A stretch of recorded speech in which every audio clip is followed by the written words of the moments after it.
اوكي. عليكم كوتش مول السباعي نشوف تافي. كوتش بعد الهزيمه ديالكم امام المنتخب السنغالي، والله ما عارف، مش عارف ايش نفهم. اتفضل. سامعني كوتش؟ اتفضل. السباعي نشوف تافي. كوتش بعد الهزيمه ديالكم امام المنتخب السنغالي كان بعض التصريحات ديالك اللي ما عرفناش واش كانوا في وقت غضب او لا، يعني ما عرفناش. فالشيء اللي ازعج الجماهير المصريه اولا ثم الجماهير المغربيه، فشنو التعليق ديالك على التصريحات هادو؟ وكانوا كذلك بعض الاسئله ديال بعض الزملاء الصحفيين داب على هذه الندوه. والله ما فاهم حاجه، معليش انا اسف، معليش. اكرر لك السؤال بعد اذنك، او قرروا بالمصري حد يفهم الموضوع. كوتش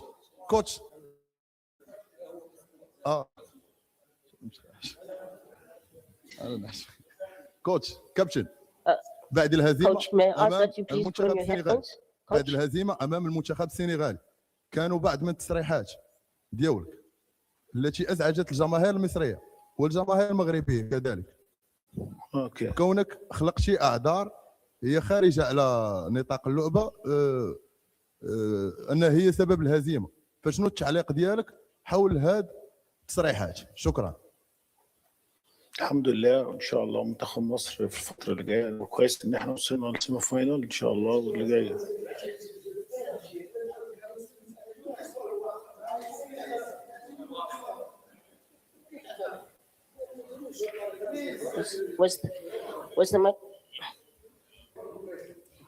السلام عليكم. وعليكم السلام ورحمه الله وبركاته. We'll take 3 questions starting with you, the gentleman in the red cap and the gentleman from there, and then we'll come up back to the side. السلام عليكم، مرحبا سيد المدرب. محمد بونافع، ناف تيفي الإلكترونية المغربية. ألا تعتقد سيد السي حسن بأنك علقت شماعة الفشل ديالكم على أشياء خارج منظومة كرة القدم؟ توجهتم إلى التنظيم، توجهتم إلى أشياء لا تمت لا بصلة إلى كرة القدم. أنتم استفدتم كذلك من الإقامة في أكادير، تحدثتم على الأوتيل في يعني في طنجة لم يكن في المستوى. أعتقد بأن يجب أن تقول الحقيقة للشعب المصري وتقول أنك كنت ضعيفا فنيا، فشلت في أن تصل إلى النهائي. وملي كتكلم بالطريقه ديال انك حصلت على 7 الألقاب، فانت ربما تشكك حتى في القاب مصر اذا نظرنا الى نفس المنطق التي تتحدث به. وشكرا سيد. انا مش هرد عليك عشان انت اسئلتك مش لبقه، ما فيهاش احترام، حتى السؤال اللي بتقوله مش محترم، فانا مش هرد عليك لان السؤال بعد كده افضل ان عدم الرد عليك، لانك انت متهيألي ما عندكش لبقه الاعلام. Can we not have a debate? The coach has stated his المدرب قال رأيه. السؤال التالي. Thank you.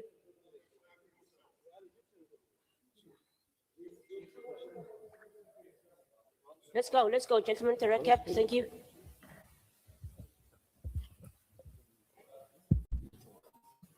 You may ask your question, sir.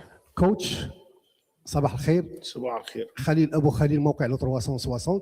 ربما ساعطي سؤال باكثر تهذيبا ولبقه واخذ جزء من السؤال. اكيد لانه تصريحاتك الاخيره بعد مباراه السنغال اثارت ضجه في مصر قبل المغرب. بس سؤالي، لا هي ضجه عندكم لكن ما عندناش ضجه. مش مشكل فقط. الا ترى انه عوض انه بالفعل انه كان ربما الاجدر، لانه لو رجعنا الى المباراه السابقه فكان المنتخب يعني بطريقه نهجه كانت تسببت في ضعف كبير للمنتخب المصري. يعني ما شفناش يعني تقريبا الزاويه الاولى بدقيقه 86 والتسديده في اخر على المرمى، حتى ان ظنينا ان الحارس منتخب السنغال كان في راحه. وبالتالي الا ترى انه بعض القرارات الفنيه كانت سبب وراء هذا الظهور الشاحب، بالاضافه الى انه ما الذي الزم المنتخب المصري انه يتنقل الى طنجه متاخرا. ربما انا وصلت لمدينه طنجه قبل المنتخب المصري، يعني تاخر كبير. وبالتالي فكان مجموعه من العوامل، حتى التاقلم مع مدينه طنجه ما كانش، والاجواء ديالها فكان عندكم صعوبه ربما. وبالتالي فعوض الاشياء كما قال زميلي، اطرح عليك السؤال، عوض انه نناقش ونعطي الحقيقه الاتحاد. هذا هو السؤال ديالك اللي ممكن تجاوب. انا مش فاهم كان- السؤال. يعني احنا بنتكلم عربي بس. Can we please give back the سؤال microphone? في جملة. Take it back. Thank you, sir. واحنا ممكن في بره خارج ملعبنا وصلنا للسيمي فاينال خارج ملعبنا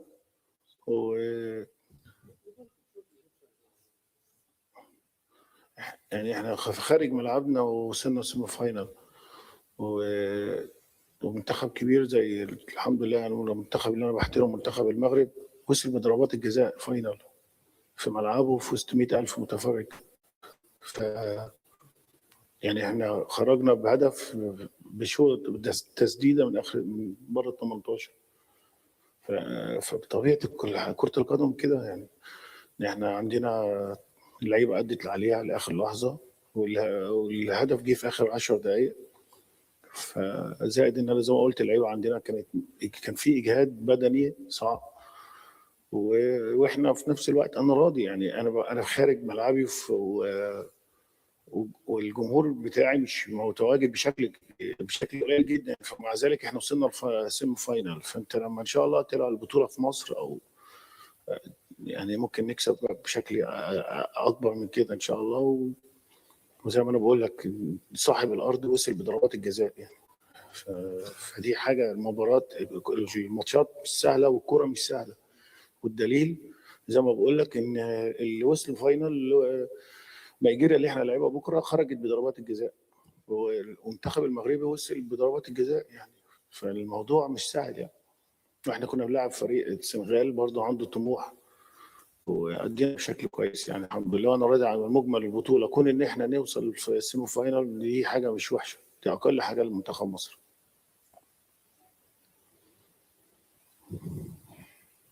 We'll go back to the player. The next questions are specifically for the player. نعود إلى Please. اللاعب. Start سؤال with the للاعب لو gentleman down the سمحتم. front. Thank you.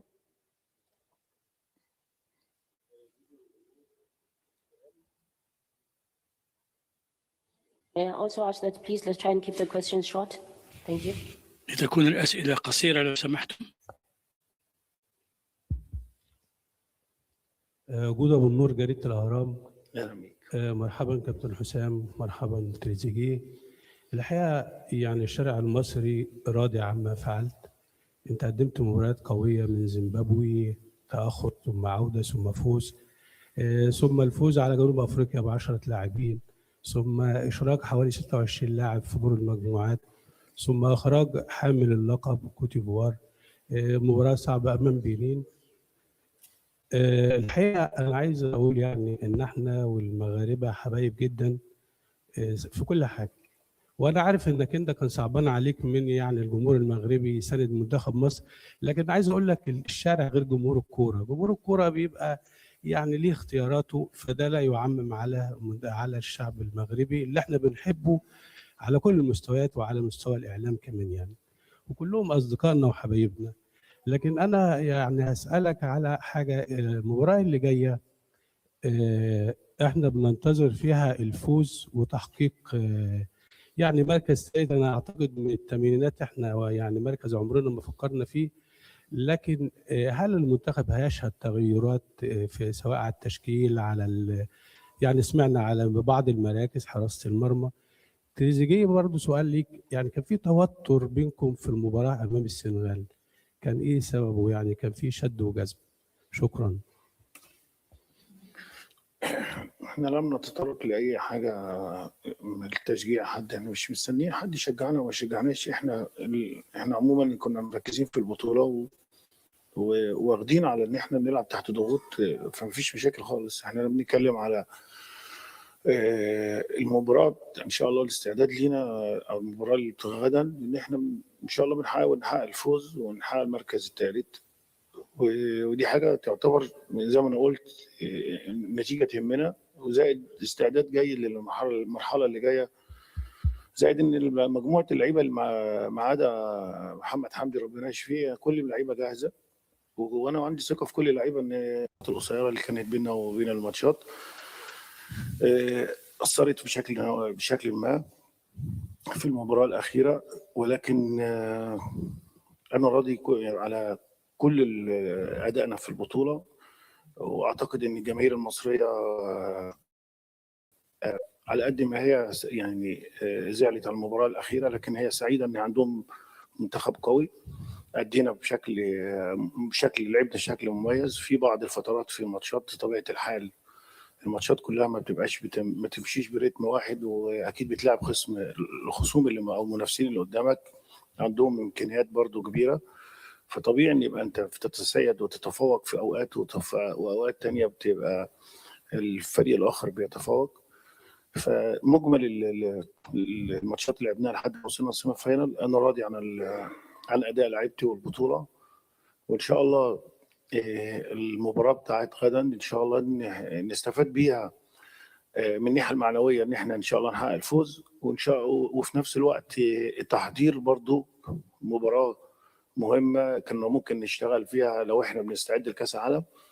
كنا اكيد هنحاول نتعامل او نتعاقد على مباراه كبيره مع منتخب نيجيريا. ويمكن اخر تحضير لينا قبل ما نغادر القاهره كنا لاعبين مباراه وديه مع نيجيريا، وكانت مباراه قويه جدا، كانت استعداد جيد لكاس الامم. ودلوقتي بننهي البطوله زي ما بدانا قبل البطوله بنيجيريا في القاهره، بننهي البطوله بنيجيريا.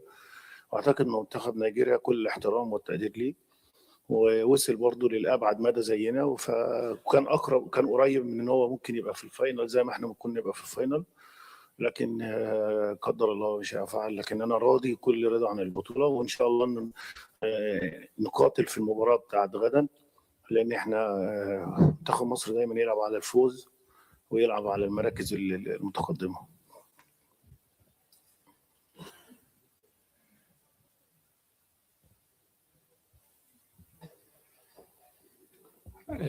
طبعا الواحد احنا بنيابه يعني عن اللعيبه زمايلي وبنعتذر طبعا. احنا كان نفسنا نكون موجودين بكره في النهائي، بس الحمد لله قدر الله ما شاء فعل. الجهاز الفني اشتغل معانا كتير جدا، كابتن حسام وكابتن ابراهيم وكابتن طارق والجهاز كله وكابتن عبد الواحد، الناس كلها اشتغلت معانا وتعبت، والجهاز الطبي والناس كلها اللي في البعثه، الناس كلها كانت من اول ما وصلنا ان احنا كنا على قلب واحد، وكان نفسنا نرجع بالكاس نفرح الشعب المصري. اللعيبه كلها ما حدش قصر، اللعيبه كلها كانت كل يوم مع بعض، واللعيبه كلها كانت واقفه في ظهر بعض ان هي ترجع بالكاس، بس قدر الله ما شاء فعل. بس احنا اللعيبه كلها تعبت ومحدش قصر، بس كان عندنا ماتش بكره وبنلعب على ميداليه، وان شاء الله نقدر باذن الله ان احنا نرجع ان شاء الله باذن الله واحنا منصورين. هقول تاني محدش قصر، الجهاز الفني اشتغل معانا بكل حاجه وعملنا كل حاجه ان احنا نقدر نرجع بالكاس، بس الحمد لله هي دي الحياه ودايما بنتعلم منها، وهنفضل نحاول لاخر يوم يعني في حياتنا ان شاء الله، ان احنا ان شاء الله نقدر نفرح الشعب المصري باذن الله.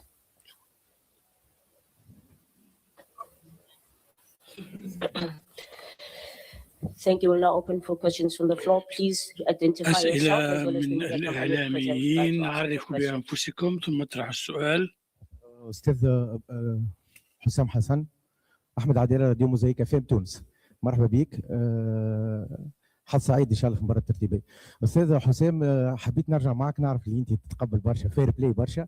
حبيت نرجع معك على التصريحات اللي أثارت الجدل بعد مباراة الفارطة على مصر، يعني يغيروا منها وأم العرب وأم أفريقيا، وما حصل بعد المباراة بعد يومين من التصريحات هذه والضجة اللي صارت عليها في العالم الكل.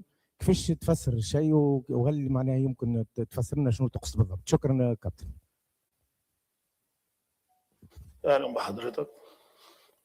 انا بتكلم على ان احنا يعني منتخب مصر بيلعب على البطوله لاخر لحظه، لان هو حاصل على البطوله 7 مرات، ويمكن الفتره اللي جايه يمكن البطوله هتتغير نظامها.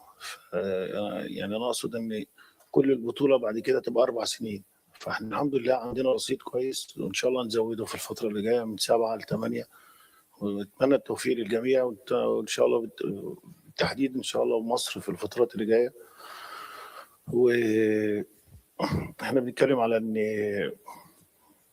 يعني احنا كنا بنساند كل الاشقاء العرب في كل حته، وخاصه خاصة منتخبي في كأس العالم كنا مشجعين بشكل كبير للكرة العربية بس، لكن احنا يعني نتكلم على ان احنا ان شاء الله في الفترات اللي جايه بقيمه مصر ان هو يكون ينافس على البطولات وينافس على كأس الأمم ان شاء الله. ان شاء الله بإذن الله.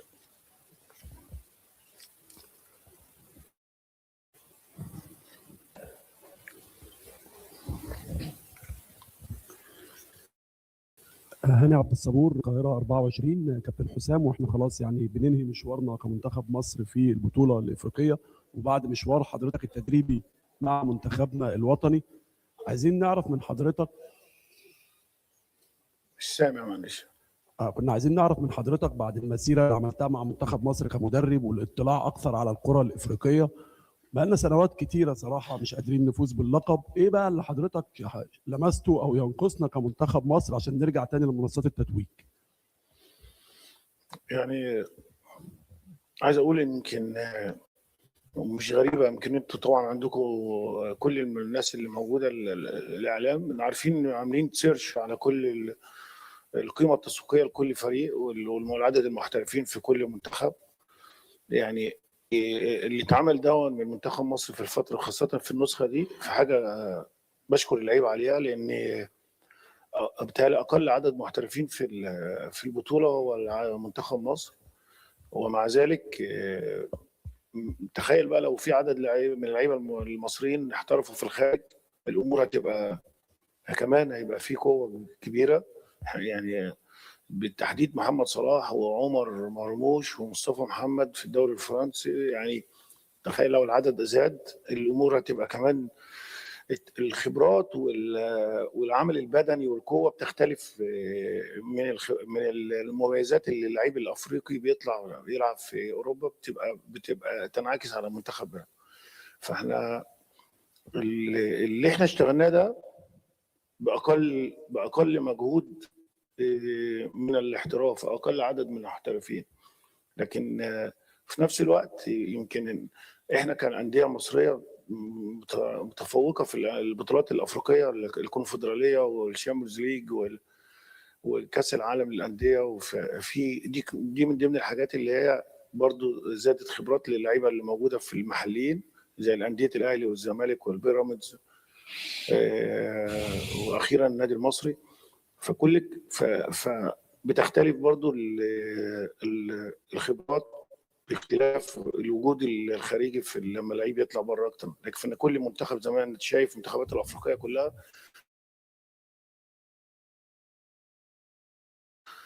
منتخبات العرب واحد كلهم الخبرات عندهم في الاحتراف ده بيهم. لكن انا شايف احنا بنبني البطوله دي بنبني عليها في المستقبل اللي جاي، المستقبل القريب والمستقبل البعيد اللي ان شاء الله يطلع فيه نماذج ومواهب، لان مصر مليئه بالمواهب. ده طبعا ده بالنسبه الفني بالنسبه لي ان انا اشوف بعد كده البطوله لو البطولات المحليه واللعيبه المحترفه هتفرق كتير في المستقبل. زائد ان شاء الله المسابقات المحليه عندنا ان شاء الله بتزيد قوه والدوري المصري بيزيد، فاعتقد كل ده بيساعد المنتخب، كل ده بيعود للمنتخب الاستفاده منه. لكن لما كل الحضور الساده الحضور ان احنا بقول لك المنتخب المصري هو اقل من لعيبه محترفين، فدي حاجه فخر لينا ان احنا يعني صنع في مصر، يعني بثلاث لعيبه واتمنى ان اللعيبه اللي تحترف، واتمنى يبقى عندنا لعيبه محترفين كتير ولعيبه مصري في الدوري المحلي بنفس الكواليتي، يعني نفس المستوى. هتفرق كتير في المرحله اللي جايه، ومع ذلك احنا وصلنا سيمي فاينل، فدي وكنا قريب بهدف يعني بفرصه يعني اقل فرصه جت علينا في البطوله، جه فينا الهدف. فان شاء الله في اللي جاي يكون عندنا لاعبين خارج مصر اكتر، والاستعداد يبقى افضل ان شاء الله عن طريق الدوري المحلي كمان ان شاء الله. كلهم جاهزين، يعني مش عندي ثقه في كل المجموعه، فموضوع تغيير التشكيل او مش فدي كلها على حسب ظروف المباراه او المنافس اللي احنا هنلعبه ان شاء الله. لكن احنا احنا كل الاحترام للناس كلها.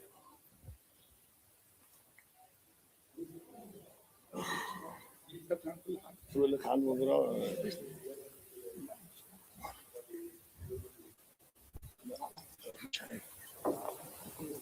Can you please speak into the microphone? Okay. We'll take the next question there. Please, it's limited to the player, not to the coach, only the player. أسئلة للاعب لو سمحتم. Mosura for Mola Sport Gist, Nigeria.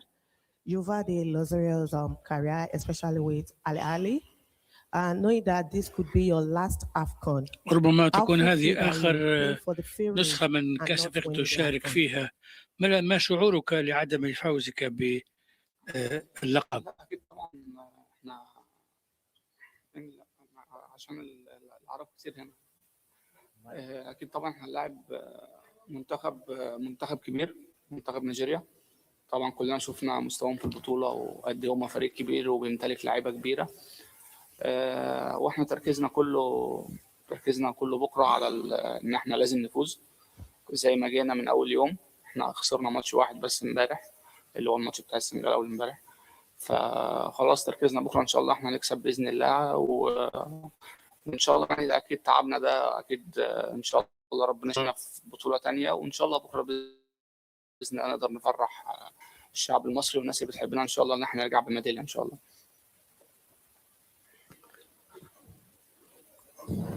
وبعدين تريزيجيه قدامه لسه ان شاء الله. السؤال اللي بتقول ان هو لا مش اخر بطوله ليه، يعني لسه قدامه ان شاء الله بطوله واثنين كمان ان شاء الله هو وزمايله.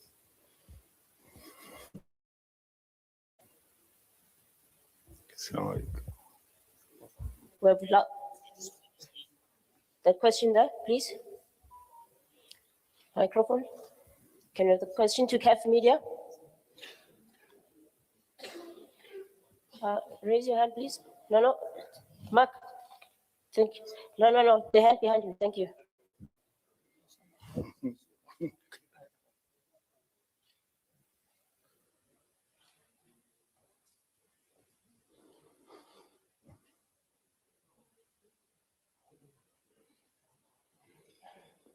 Can you stop the microphone? Obviously, this one is not working. Can we get one? غير الميكروفون هذا لا يعمل. Ask your question, and that is the final question for today. وسيكون هذا السؤال الأخير اليوم.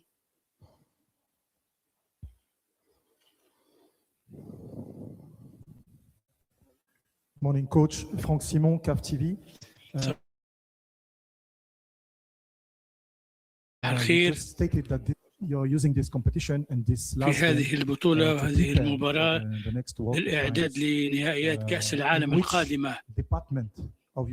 في أي مجال يمكن لفريقك أن يتحسن في أدائه حتى يكون أقوى في المسابقة القادمة؟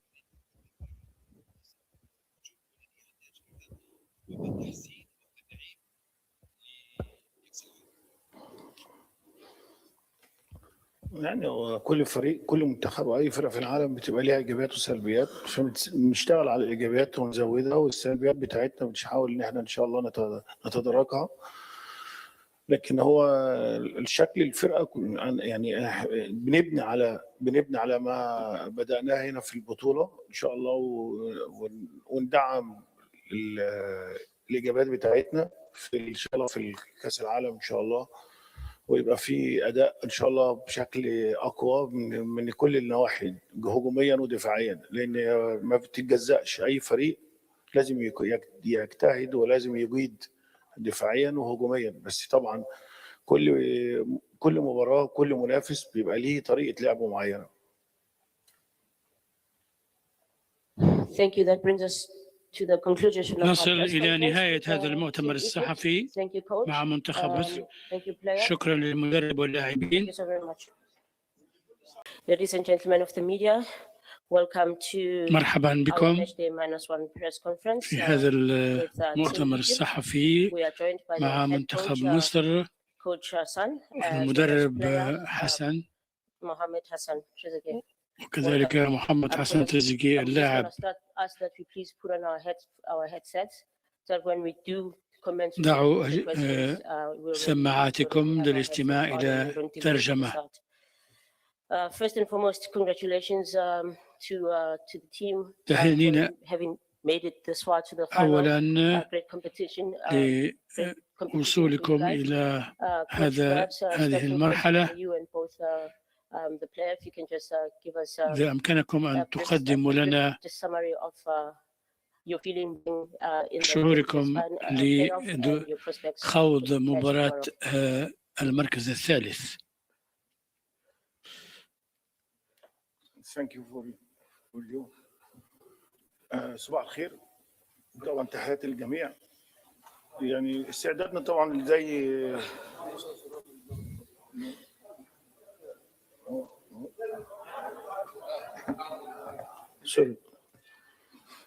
تحياتي للحضور. طبعا الحمد لله على اجتهادنا واللعيبه بتاع منتخب مصر اجتهدت واشتغلت بشكل جيد، وده اللي وصلنا لحد السيمي فاينال. ودي كنا نامل طبعا ان احنا بنلعب على البطوله طبيعه الحال، وادينا بشكل قوي. حصل ايجابيات وسلبيات، ولكن ايجابياتنا اكتر الحمد لله. لكن الحاجه الوحيده اللي اتضرينا فيها الاصابات اللي حصلت، اصابه كبيره زي محمد حمدي، لاننا عندنا حاجه مشوار وحاجه مهمه جدا بعد كده، بعد شهرين 3 كاس عالم. لكن احنا ادينا بشكل جيد وانا راضي. ويمكن العدد الاهداف اللي احنا احرزناها واللي استقبلناها اعتقد ان هي شكل جيد، والتحضير كان احسن تحضير لكاس العالم. هي المنافسه على كاس الامم اللي احنا اشتغلنا فيها. وصلنا للسيمي فاينال،